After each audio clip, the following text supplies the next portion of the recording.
Hill, Republican Senator from Oklahoma. Senator Tom Coburn. Senator, thanks for being with us. You're welcome. So why, first of all, does this deadline tonight matter? And I heard you make comments yesterday out on the streets of Washington to a reporter that you think we're going to go over the cliff? I do. Okay. I do.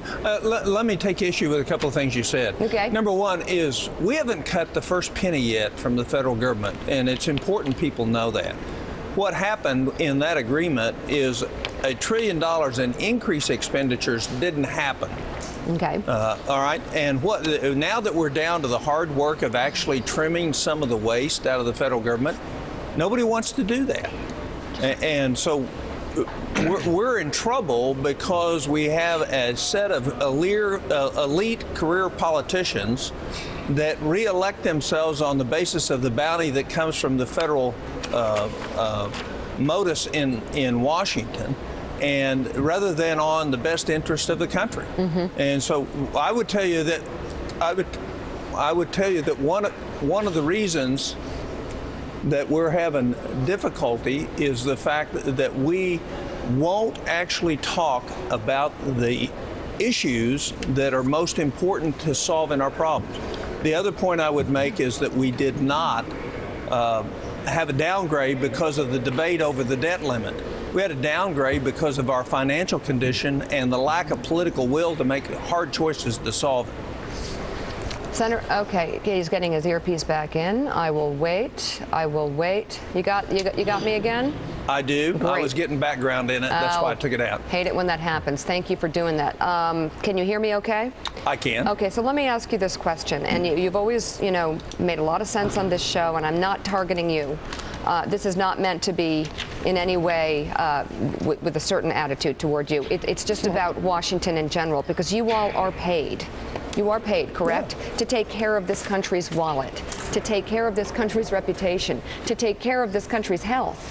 Why wouldn't you all just stay there and get it done? The whole thing, not something little, not something that kicks the can down the road. You've used that phrase time and time again, saying we can't keep kicking the can down the road. And I'm tired of hearing it, but even more so, our country really needs some stability and balance and not temporary solutions. Why wouldn't you all, who are paid to do this, stay there till you get it done? Well, I think nobody can argue with that. The problem is what you have to argue with is the fact that everything's done in a dark room, back room, not in the committee, not on the floor. And the reason we haven't achieved anything is that the process that was intended to work for our country doesn't work anymore because we won't bring bills to the floor. We wouldn't be where we are today if we actually had regular order in the Senate where you actually had bills come to the floor that actually went through committees and amendments were offered, you took an up or down vote and then did something with them. We've not done that. And that's because we value, our leadership values the political more than they value the country. We put a premium on protecting members rather than exposing truth and letting the American people see the process. So I think your criticism, I don't have any problem with your criticism. I'm up here, I offer amendments. We have not done our job. But the reason we're not doing our job is because most members want to have it both ways. They don't want to have the criticism of making a tough decision. Dan Senor. Hi, Senator. Hey, good morning, Dan. Good morning. Look, I agree with you that many members of Congress are to blame here. The process is flawed. But Josh talked a little bit earlier about all the sensible people out there, like the CEOs of the big companies and Wall Street. Don't you think they're being a little disingenuous here? I mean, they're more than happy to see tax rates raised on the top 1 or top 2%, which disproportionately impacts small business. But what they don't say is they're willing to give up their fight for reducing the corporate tax rate. So on the one hand, the corporate tax rate is something that to them is sacrosanct, and it must come down. And that's almost separate from the discussion in which they're more than happy to see everyone else's rates go up. Well, maybe. Most of the guys that I've talked to are the ones that are going to feel that personally. What we ought to do is how do we have the best policy that creates the most capital formation, that stimulates the most growth, that puts the most people to work, that ends up creating the most taxes back in the federal treasury. Somehow we've gotten out of that loop, and then we want to target it. I was very disappointed to hear the president in terms of his criticism on Meet the Press. Leadership really matters.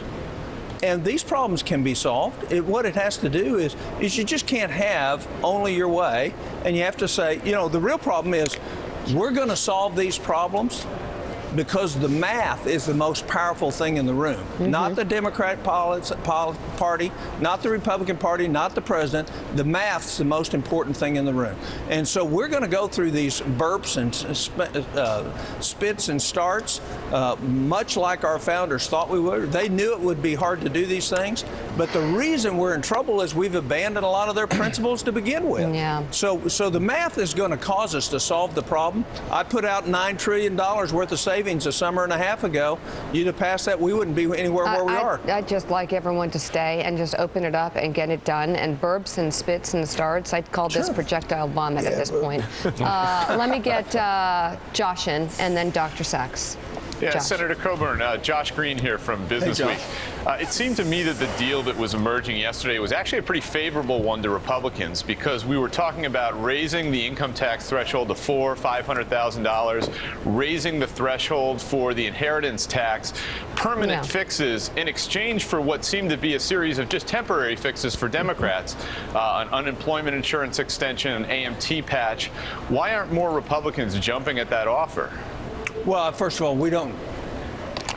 What you're seeing is speculation, and nobody has confirmed those things. I've been in the rooms, and those aren't hard and fast facts.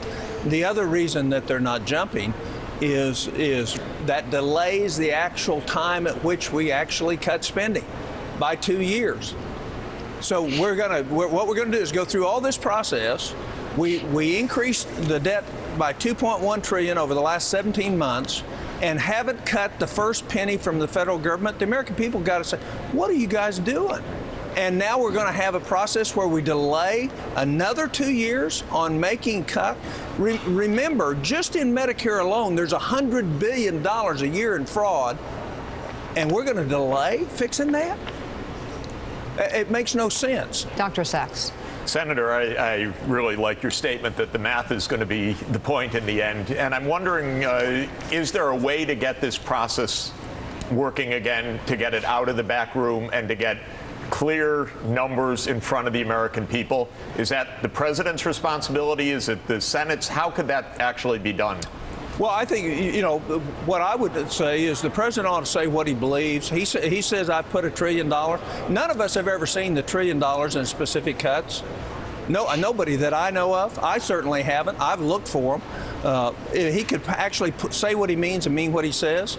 Harry Reid could actually put bills on the floor that the process would work, where we would have amendments and the Senate would vote its will. It would go to the House. They amend it and send it back. You'd go to conference, and then you'd send something to the president. The president could either sign it or not sign it. The fact is we don't do anything the way our founders intended us to do it. It's all done behind the doors, not with members of the Senate, but with staff. And meanwhile, we're downgraded.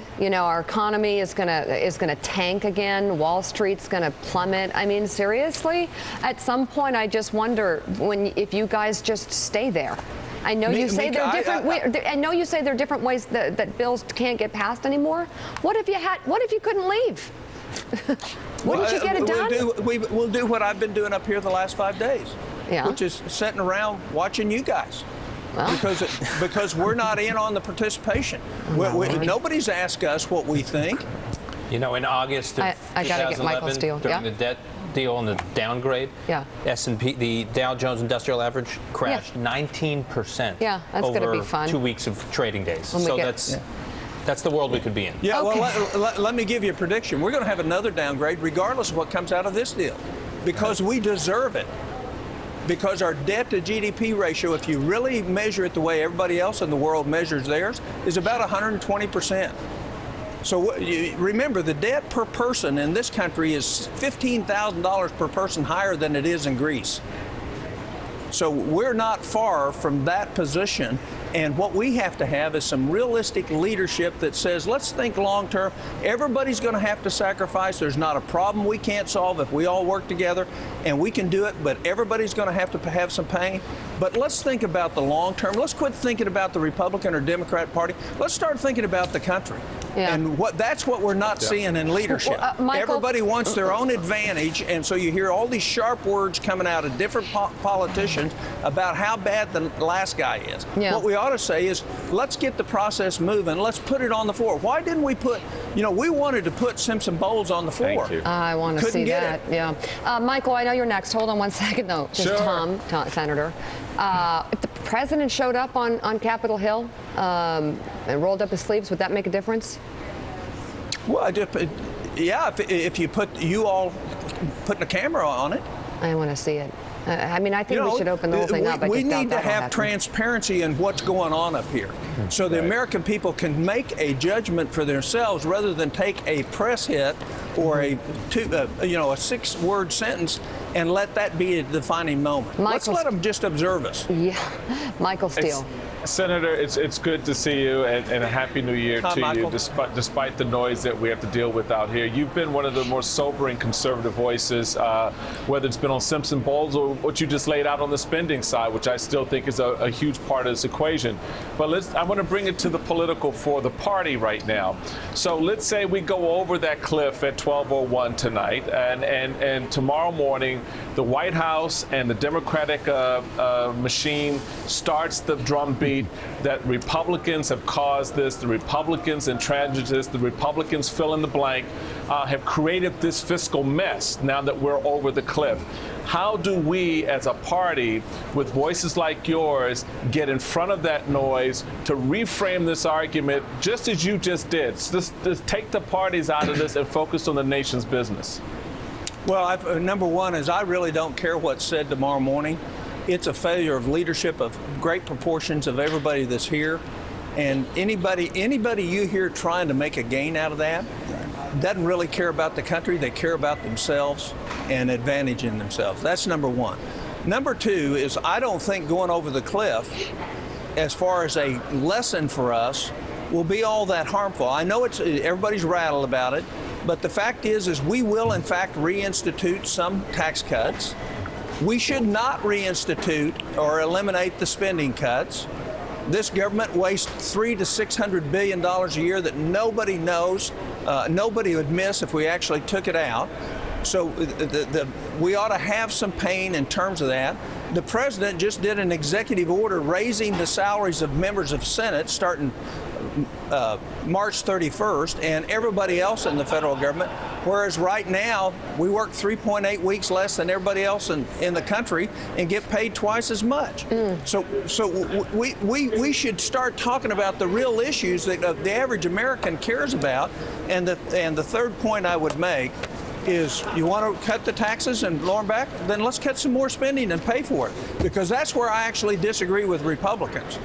If you're going to give, if you would have passed the Bush tax cut and cut spending to pay for it, we wouldn't be where we are today. Right. And what we want to starve the beast. Well, guess what? Starve the beast doesn't work because Republicans want to spend almost as much as Democrats do. Wow. Okay. On that pretty fair note, Senator Tom Coburn, thank you very much. You're welcome. Have a happy New Year. Thanks for the good cheer, Oh, Senator. yeah, we'll have a happy New Year. Sitting here watching you watch us. Yeah, and he's annoyed that he's watching. I'm annoyed too, so we're both curmudgeons. And Corker says everyone should just turn off their TVs. It's actually very not funny, but I guess it's better to laugh than cry. Josh Green, thank you as well. Coming up, Politico's Michael